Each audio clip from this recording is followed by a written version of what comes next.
Hello, welcome back to Star Wars Minute. It's the daily podcast where we analyze, scrutinize, and celebrate the Star Wars movies 1 minute at a time. I'm Pete the Retailer from PeteTheRetailer.com. I'm Alex Robinson from AlexRobinson.fun.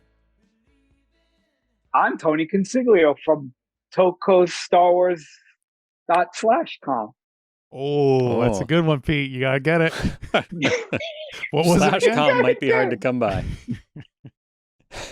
It's like you took all the pieces and just like shuffled them. Yeah, you just kind of, if you move it around, it'll take you there. Google will take you there. Don't worry about it. I like /com being like a rom-com, but right. You know, but it's a rom-com between like two famous characters from books. So it's like slash fiction, but with comedy. It's a /com. Wow, it's like Kirk and Spock, like meet cute. Anyway. Speaking of meet cutes, today we're talking about minute 72. Minute 72 of Solo, a Star Wars story. 72 starts with Quay Tollsite meeting the gang on the platform. Quay Tollsite. Yeah. Quay Tollsite. And it ends with Quay Tollsite talking to Kira and making an offer of some sort. Now, can I tell you what's his name again? Quay Tollsite. Quay Tollsite. For me, when I look at that character, it looks like Iron Man had a baby with a Jawa. Like a Jawa and Iron Man had a baby. That's what it looks like to me. Or if like it's like an Art Deco Jawa. Right. Yeah, exactly. Art Deco, perfect. It's a steampunk Jawa. Now that you mention, I feel like Iron Man should really do something different with it. He's kind of like it's kind of like a wasted opportunity that he's just kind of like around. You know what I mean? He should have like horns or a monster face or something on his. Well, sometimes he's big, like when he has to fight the Hulk. Oh yeah, that's right. He has a. Oh, that's true. Yeah, the Hulk exoskeleton thingy. But anyway, we're not here. I thought you were going to say, Jawas really should be, like Iron Man. Like they have all the pieces that they need. They should just be making robot exoskeletons. Yeah, exactly. They're pacifists. So that's the thing. That's why they let Obi-Wan Kenobi kill them, even though. Hey man, we don't fight. Is that your Jawa voice? That's my Jawa impersonation. Hey man. You just live off they're like dumpster divers. They're like Suga? Vegans. Yeah, exactly. Who just make their living reselling garbage they find. Yeah. While they go, good for them. They're doing a service, really. Yeah. I gotta say, Pikes. I'm not. I am not. One who likes to objectify, or I'm not one. Obviously, you all know me. I'm not one of those kind of wolf whistle, tongue rolling out of the mouth kind of guys. But no, as far as like outfits that I think look good on characters and attractive looks, I think Kira with the red cape as Oksana Floren. I didn't know where you're going with this. I thought you were going with Woody Harrelson as dressed up as Lando as your. And he comes in second. Worst is where the money is.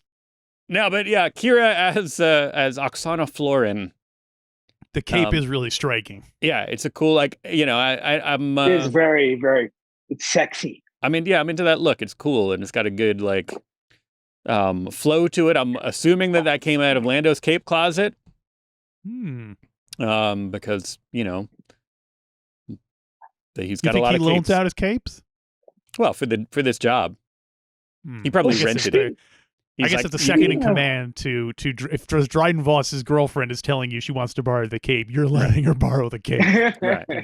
But sure, it's like for a fee. It was rent. So it was now instead of 20%, now he's up to 21% because for the use of the cape and the skiff guard outfit. But speaking of her outfit, costume rental is how he gets most of this. Right, 20% plus expenses. So that's the. But how tall is she? She seems a little petite.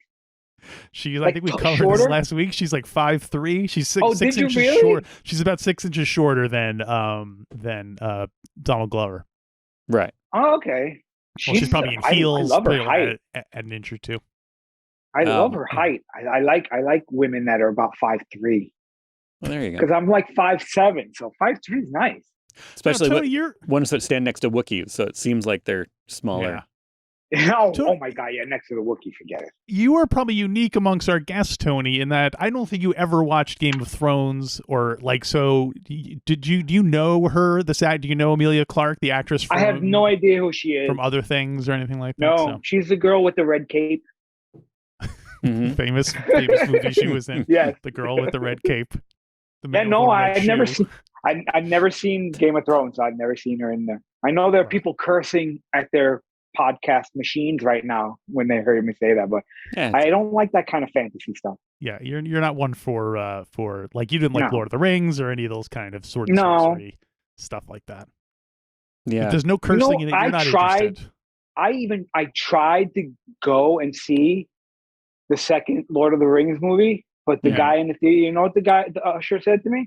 What did he say? You shall not pass. Oh, there you go. Sorry.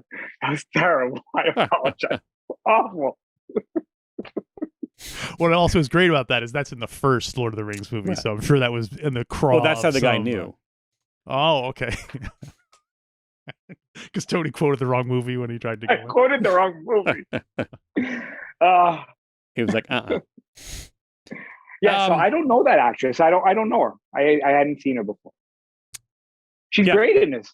I like her. Yeah. So the Pikes. Pikes. Some information I learned about the Pikes while researching this minute. They debuted in the 5th season of Clone Wars, so they are debuted there. Apparently, they killed Master Sifo-Dyas. Disappointingly. So they I are thought in he didn't a way. Exist. Who, Master Sifo-Dyas? Yeah. I can't remember. Wasn't he the Emperor?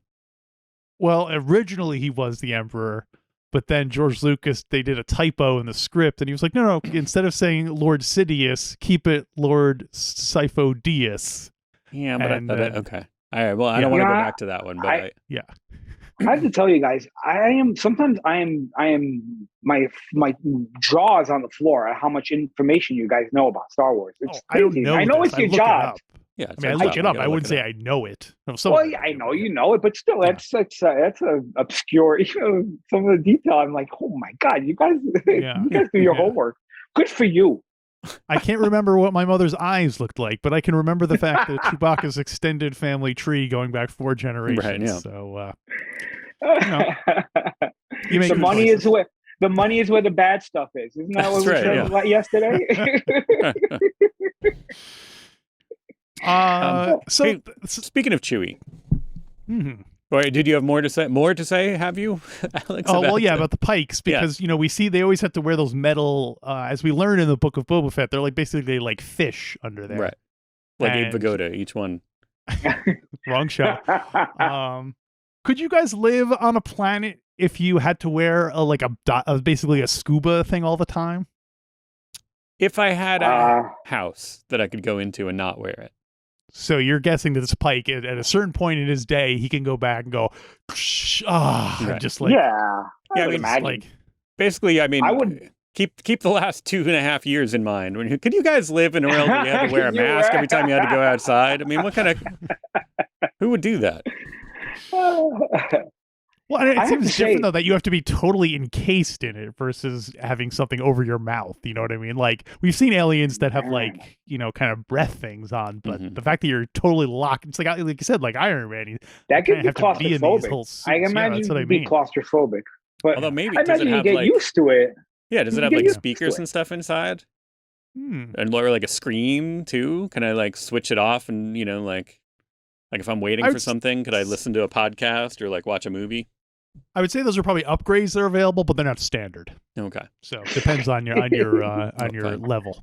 Now you want to go platinum. You want to be a platinum Pike. You don't want to be a bronze Pike. Oh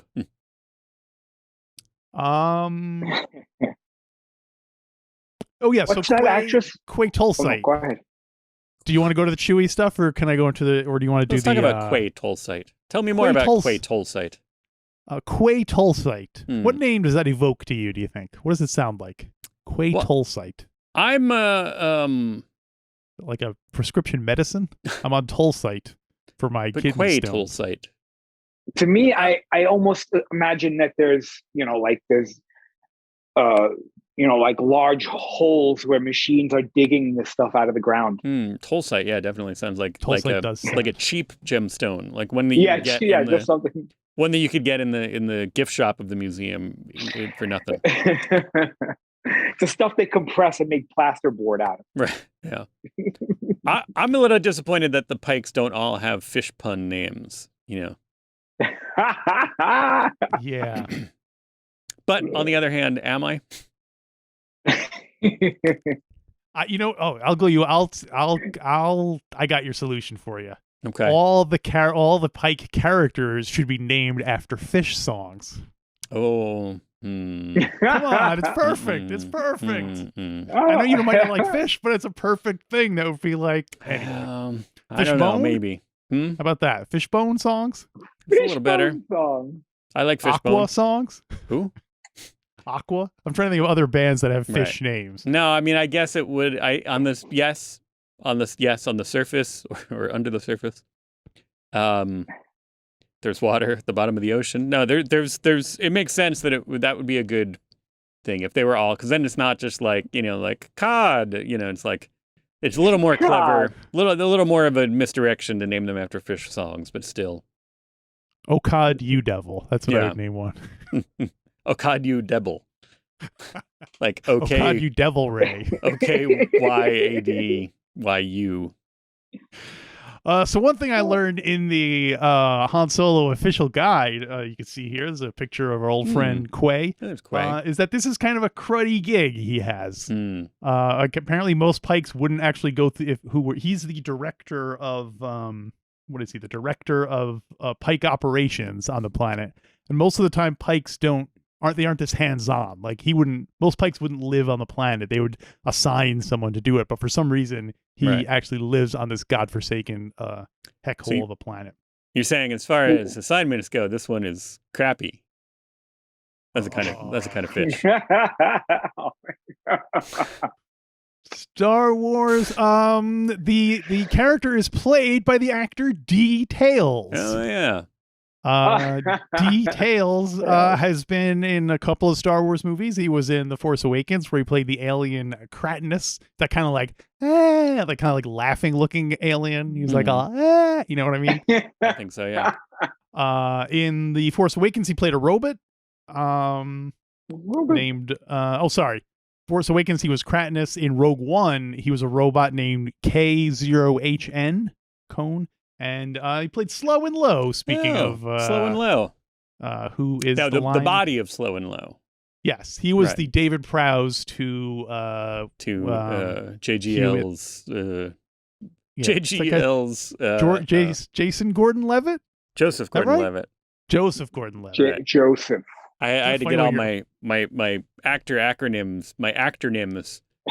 So he was the David Prowse to JGL's... JEJ. JEJ. Yeah, that's the one I couldn't. My brain couldn't hold all that information at once, so it was just like. It's a lot of initials. It looks like he doesn't come back for. Yeah. They should bring him back. Which is upsetting. They should bring him back for the halibut. Now. Now we can stop floundering on fish puns. Yeah. Pete can talk about Chewbacca. What did you want to say about the mighty Chewbacca?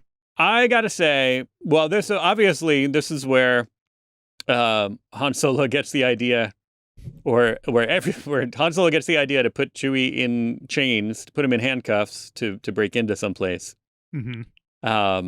And then so it's a double flashback. Remember we were talking about we're gonna go back and do in Star Wars, we're going to have every time something happens that is referenced in another movie, we're going to have them flash back to it and show like, bring, bring, bring. We're going to make the movie like 5 hours long by including all these flashback scenes. But also I like the idea that then Return of the Jedi, he would flash back to Star Wars and Star Wars would flash back to this. So like how many times like Chewbacca has to just be like, okay, yeah, more. All right, in handcuffs again. Yep, this is the plan. Here we go again. Well, I was going to say, actually, I wrote, how many times, here's a good trivia question, how many times is Chewbacca a prisoner throughout the saga? He's not, luckily, Revenge of the Sith. Let's go chronologically. Revenge of the Sith, we don't see him enslaved, although I guess eventually he is, but we don't see it there. Here, you see him in cuffs. Anytime, even if he's just posing as a prisoner, we'll count that as being a prisoner. So we have this movie. Star Wars. Oh, and Empire. Return that wasn't of the a Jedi. ruse. That was a real. Right. He was really a prisoner. Yeah. As Return he was of the Jedi, twice in Return of the Jedi. He gets captured by the Imperials and he gets captured by the Ewoks. Force Awakens? Does he? No. He doesn't I think he's safe in that one. Right. Last Jedi, he's also safe, but Rise of Skywalker, he is in fact captured. So he's probably our most captured character. He won the award for most captured. And ironically, it's a pair of golden handcuffs, and it's like, oh. Or it's the key. There you go. The award for most captured is like a skeleton key. And accepting the award on his behalf because he's captured, so he can't accept it. Right, yeah. What I love also is the idea that he's been captured the most, but he can probably break out of those irons within seconds, probably. But he's just like, I've been through this. It's easier if I just keep him on. Well, so here's something I thought of. So not only is this is the scene where Chewbacca gets the idea that he doesn't like being chained up because he remembers this time. But nowadays, when everyone watches the motion picture, we see Luke go to put the binders on Chewbacca with this plan, and Chewie goes "Arr!" and gets all mad, and then Han calms him down, and then every nerd turns to the person next to him, and they go, "Oh, that's because Chewbacca was a slave," and blah blah blah blah blah. Do you think? I wonder if George Lucas had that in mind when was he thinking, "Oh, Chewie doesn't like to be handcuffed because he used to be a slave," or because to me it always just seemed like he didn't just like this kid coming up and putting handcuffs on him, kind of like like if you went up to someone else's dog and started trying to, you know what I mean? What do you think? I think it's a little bit both. I think I think that history of Chewbacca came from somewhere. It was in the ether. Our whole growing up, like like Han Solo used to be in the Imperial Academy, and then he freed Chewbacca because he was a slave. Like somehow that I don't know where that first. Yeah, it was probably like in Famous Monsters, based on some interview, right? Someone George Lucas did or something. But then also, like you said, like that, he's not. It's been greatly expanded upon since then, right? It is, it is like somebody else's dog, so it is like it would be, That's why Han Solo can do it, but not Luke. So it's a combination of the two, I think. I think George Lucas probably had that in mind. Yeah, I guess. He was supposed to be his dog, right? That makes sense. Right. Like, sure, you try to put a chain on another dog, I guess. Never put a chain on another man's dog. That's a famous motto. Well, you don't want to put a chain on another man's dog, but you will wear another man's disguise. In this case, Woody Harrelson wearing Lando's. This is where we really get to see him in the whole getup. Mm-hmm. The whole Lando Calrissian disguise. This goes with I guess it's not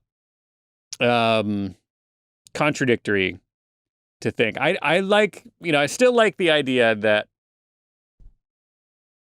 Lando, when he goes to work for Jabba, is just going to work for Jabba as Lando. Mm-hmm. I know that there are things that contradict that, but I'm not privy to those things other than knowing that they exist. So I haven't read them, I haven't seen them, so I'm just going to keep it in my head. That's that. And this doesn't really contradict that, other than the fact that like some of the other people who work for Jabba are wearing similar stuff. So this is a little bit weird that it's but also. Let me object to my own argument here and say that Lando's been around, and if he's done work for the Black Sun, Crimson Dawn, then he probably also has done work for Jabba, and this might be that kind of like a security guard outfit. You know what I mean? Like he might have it because he got it from somebody that has done work for Jabba, so it's not out of the blue completely. He's still working in the same circles. So overall, I like that it's here. I think.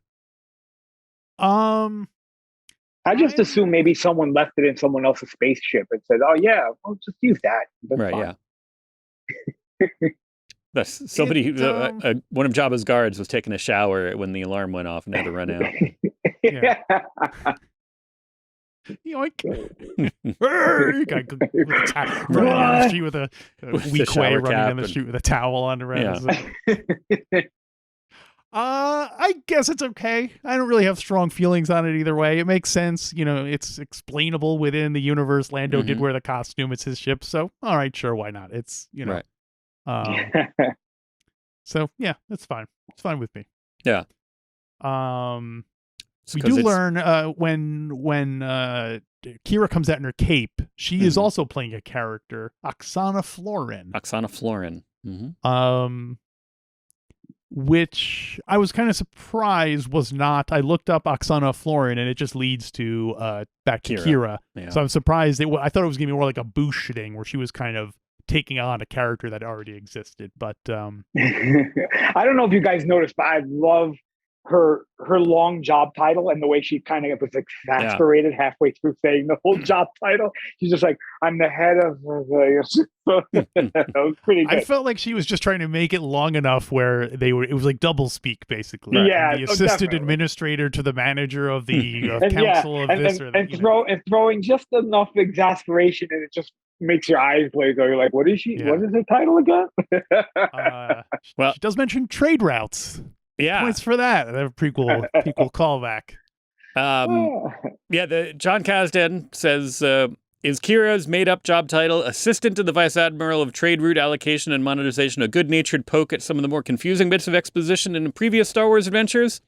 Of course not. We all take this very seriously. Well, I should hope that the screenwriter of Solo is not going to take someone else to task for clumsy exposition after some of the scenes we've seen. So no, but that's he's saying it's all in good fun. Yeah, totally. Yeah.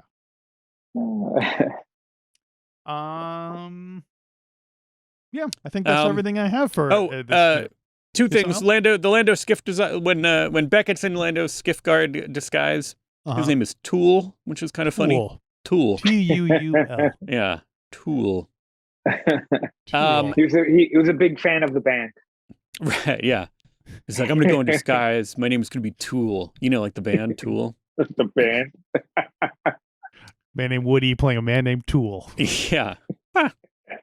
This should go in that Austin Powers, next Austin Powers movie. He was in there. Woody was in the second one, was it, with those jokes? Yeah. Anyway.